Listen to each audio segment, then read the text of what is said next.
I'm Emily Mashak, and you're listening to Tuned Into NoCo, Town Square Media's show that lets you know what matters in NoCo.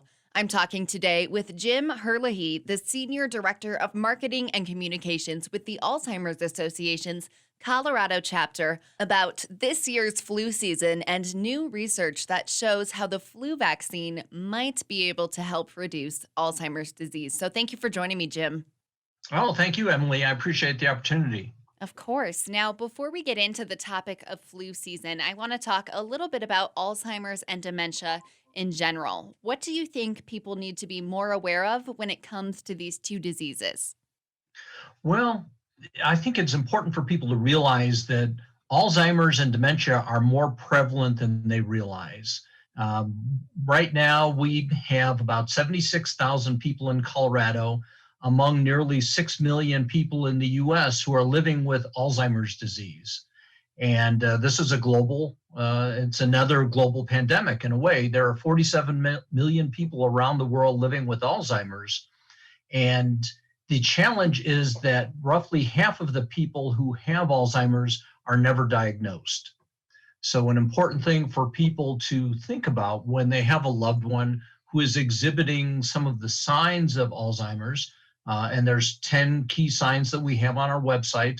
And a key one of those is memory loss. Certainly, that's one of the things that people notice most often. That and personality changes is that they should go speak with their doctor and see if they can get this diagnosed, because all memory loss is not a sign of Alzheimer's. There are other conditions that can cause that.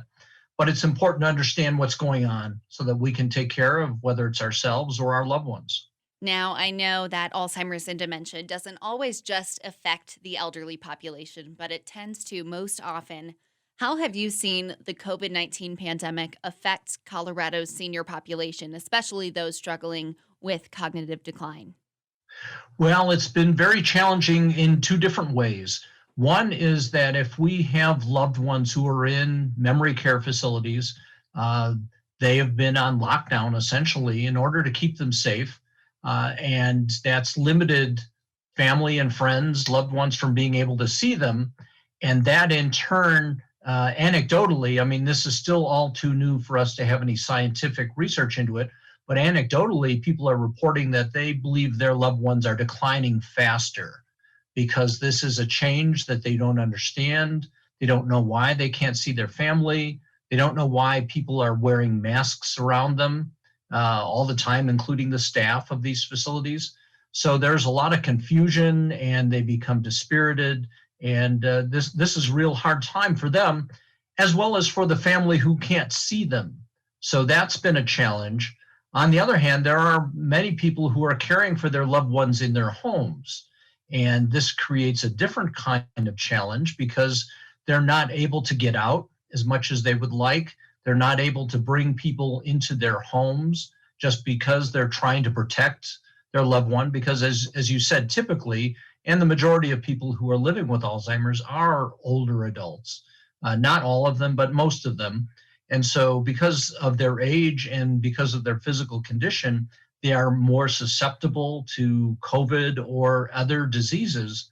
So the people who are caring for them tend to keep them at home and isolated, which is challenging because as a caregiver, you're on duty 24 hours a day. And that's a real physical and emotional burden on them that is something that they haven't had to deal with. They aren't getting the support and the relief that they really need. And while COVID-19 is obviously one of the biggest challenges right now, we're also moving into our regular flu season. But new research from the Alzheimer's Association is starting to show that flu and pneumonia vaccines can actually help cognitive health. Why do you think that is? And can you tell me more about what you've learned from this research? Well, I mean, very basically what we have learned, and right now this is analyzing data and then going backwards. So what the researchers did was they looked at records of people who had flu vaccines and then looked at their incidence of Alzheimer's compared to the general population. And what they found was people who had received at least one flu vaccination were associated with a 17% reduction in Alzheimer's incidence. And then those who had more than one vaccination for the flu were associated with another 13% reduction in incidence. So if you had more than one flu vaccine, the researchers found that there was a correlation that those people had roughly a third less incidence of Alzheimer's. Now, there is a saying that correlation is not causation. And so what researchers need to do now is go back and figure out if the vaccine is the cause of the lower incidence, or if these are just people who are taking better care of themselves. In either case, there is the obvious benefit of avoiding the flu, especially in the older adult population. But if there is any crossover, any causation there, I mean, if getting the vaccine helps you avoid the flu and gives you this benefit of reduction in risk for Alzheimer's, I mean, it's certainly a huge benefit. And similarly, for the pneumonia vaccine, what the researchers found, and again, this is looking at data, but not doing it in a research setting, just analyzing data and raw numbers. But what they found was that people between ages of 65 and 75 who were getting the pneumonia vaccine had a reduced risk for Alzheimer's of up to 40%, which is enormous. I mean, that's almost half. So statistically, this is pretty significant. Now, again, you have to go back and look at the research and start giving vaccines to people in control groups and doing some testing over a period of time. But at least analyzing the data, you've got, like I said, the dual benefit of getting inoculated against the disease and then hopefully getting that same benefit against Alzheimer's. Yes, definitely. That is such an awesome look, even though the research isn't complete yet. That's promising so far. Aside from getting the flu shot, which obviously has great benefits, what would your advice be for the elderly population as to how they can protect themselves from the flu or COVID-19 in their general day-to-day routines? Well, we are certainly in line with what the CDC has been saying, that we are wearing masks, and what the Alzheimer's Association has done, I mean, literally, is for the time being, for the past 6 months, we have closed our offices and we are doing our work with the senior community virtually. So we're holding all of our support groups and our education classes and our webinars and our meetings with families. We're doing those by phone and we're doing them by Zoom, by computer meetings, FaceTime and Zoom. So we're trying to make sure that we are not exposing some of these fragile population groups and older adults unnecessarily. So I think, in listening to what Governor Polis has been saying in terms of using masks and avoiding large groups, and if we know of anyone who is showing any symptoms, frankly, just give them the space to isolate so that, it may just be the flu. It may just be something else, but being careful and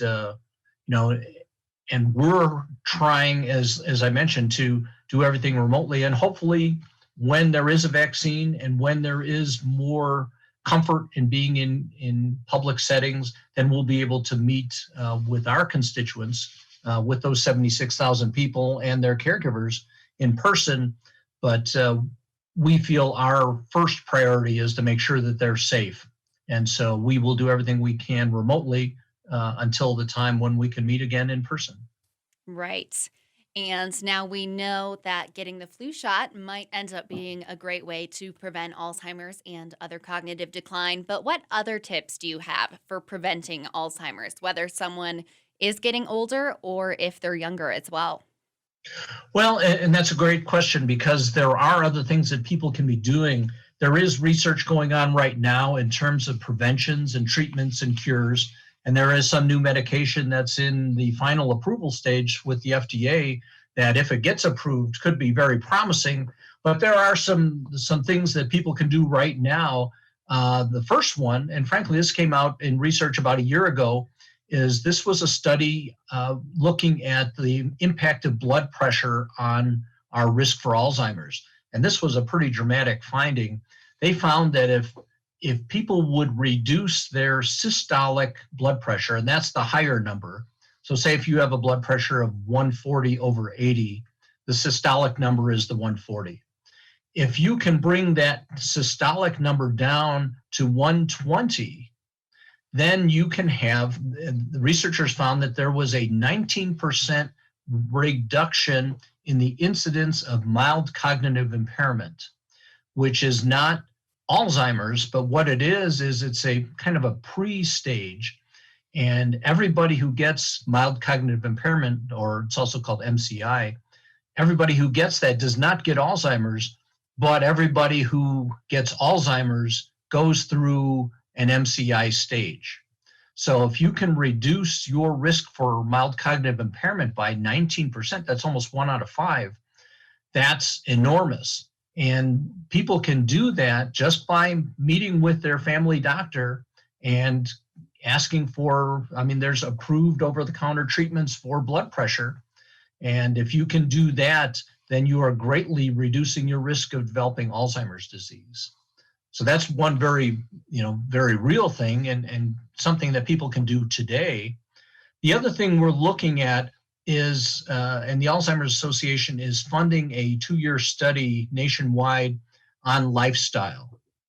And there is a lot of anecdotal information about the value of diet, exercise, avoiding air pollution, which I know certainly in northern Colorado and many parts of Colorado and the West has been difficult this year. But there's also been studies about alcohol consumption and other lifestyle factors. And if we can, look at our lifestyle and try and remain healthy, active, remaining socially engaged, there is enough anecdotal evidence that shows that those things can help contribute to maintaining a healthy cognitive life. And at the end of this 2-year study, it's called the Pointer Study. We believe that this will help make this more tangible so that it can be, frankly, built into our lifestyle just the way it is for things like high cholesterol and heart disease. There's lifestyle components of the treatment. And we believe that for Alzheimer's disease, we're going to be looking at the same kind of package treatment where it will be partly medication, partly lifestyle, things that we do to maintain our health. And we just kind of operate under the premise that a healthy body equals a healthy mind. And if you keep your body healthy, your brain will be healthy, and you will have a longer, productive life. Wow, so incredible to hear about all of this research going on. I can't wait to see where it takes us. But right now, if a listener fears that they or a loved one could be developing or already have Alzheimer's, what are specific signs they can look for, and what should their next steps be? If you are seeing some signs in a loved one, and frankly, the holiday season is the time that we receive the most inquiries because often families are getting together. They haven't seen each other in 6 months or a year, and that's when you may see signs of change in someone. So this is the time when our helpline is the busiest. And the things that you can look for, as I mentioned, memory loss is one, but it's really, there is some incremental memory loss that happens over time. As we get older, we often forget where we park our car or why we walked into a room, but as long as it's something minor, and frankly, we can retrace our steps, that's not something to be concerned about. But when that memory loss disrupts your daily life, that's when it becomes an issue. Another one of the 10 signs is challenges in planning or solving problems. Then there's difficulty completing familiar tasks. So if there's something that you do every day, or your parents do, or your partner does every day, and then all of a sudden they can't do that anymore, that is certainly a sign in an area of concern. Confusion with time or place, when people don't know, what month it is, they don't know what year it is or where they are, that's an area of concern. Trouble understanding visual images and spatial relationships. That it's hard to put it in other terms, but frankly, when things just aren't, you're not perceiving things the way that they are, or way that you used to be, that's a concern. The sixth one is new problems with words in speaking or writing. And again, we are all going to forget a word now and then. We can't come up with the right word that we're looking for. Might be something that we use all the time, and then all of a sudden, we just can't quite bring that one to the surface. But unless it's interfering with our day-to-day life, that's, those things can happen to us throughout our lives. Misplacing things and losing our ability to retrace our steps. Again, it's, if you walk into a room and forget why you went in there, that's one thing. But if when you get home, you put your car keys in the freezer, or you're doing something that's really out of character, then that's a more serious sign. Decreased or poor judgment. Some of these things are, it really is a matter of judgment for the family members to see where is it that the behavior has changed from what it was before. And say, for example, if your mother was always very well dressed, she was always, made up for the right occasions. And then if she stopped doing that, or, changes in hygiene, that sort of thing, that's another sign. Withdrawal from work or social activities is the ninth one. And the 10th one, which again is somewhat a matter of, you really need to know the person, but changes in mood or personality. And when you've got a person who's typically been very upbeat, very cheerful, and all of a sudden they become more angry or antagonistic, or even, there is a risk of, people becoming, lashing out at their loved ones. That's something to be looked into. And so that's when we encourage people to, the first stop, we always encourage people to go to their family physician, because hopefully if they know the individual well enough, that they can spot these signs. But we also encourage people to go with, if it's their mother, their father, their spouse, go with them, because, often people who are in the early signs of Alzheimer's disease are still very functional, and they can talk around these changes, the memory loss, or, if you don't know them, you don't know their personality is changing. But having someone go along who can then prompt the doctor with questions and say, ask them about their dad, and if their dad died 10 years ago, but they're still talking about them as if they're there and they want to go visit them, that's the kind of change, the differences in space and time that they're not able to process. And if people want to get immediate feedback, and sometimes it can take a while to get in to see a doctor, we have a free 24-hour, 365-day-a-year helpline that is staffed by trained professionals that people can call anytime, day or night. There's no limit. And that number is 800-272-3900. And we encourage people to use that resource, because it's helpful, because you get some feedback, you get some help from these professionals, but they can also refer people to resources in their community. If they need to find a neurologist, if their family doctor doesn't feel up to the challenge, if they're not trained in some of these issues, we can help direct them to resources. And then when the situation gets a little further along, if there's need for greater resources or support groups, or some of the free classes that we offer and that help people learn how to deal with the changes that come with dementia, or even something very specific like legal and financial planning, all of those things are available through the Alzheimer's Association, and the helpline can guide people to where they need to go to get the, to access those resources. Right. Well, thank you, Jim, for sharing all of those resources and advice. I know it will be very helpful to listeners who might be going through something like this.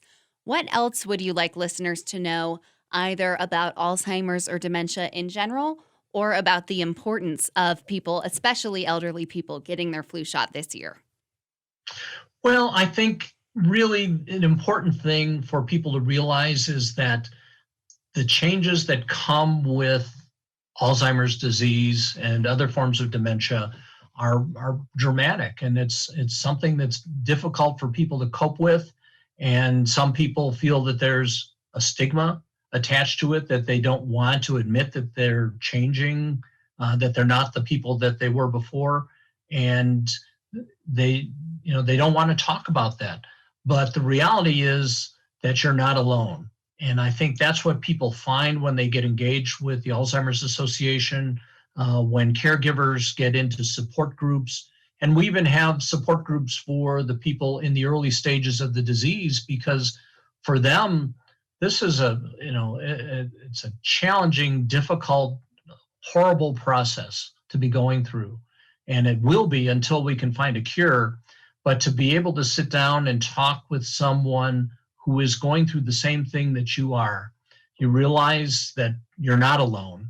It feels like you are when you're working 24 hours a day to care for a loved one, but you find out that there are other people who are going through the same thing or who have been through it, and they can offer a lot of advice and counsel, and sometimes it's just a shoulder to lean on. And that's also what our helpline offers, because our people who work on the helpline know this disease from all angles, and many of them have dealt with it in their personal life. They've seen loved ones go through it, so they can offer some really great insights and direction for people to know where to go next. Well, thank you so much, Jim, for sharing all of your insight today. I know our listeners will appreciate it, and I appreciate you for taking the time. Sure, absolutely. Again, that was Jim Herlihy talking about new research from the Alzheimer's Association. You can learn more at alz.org.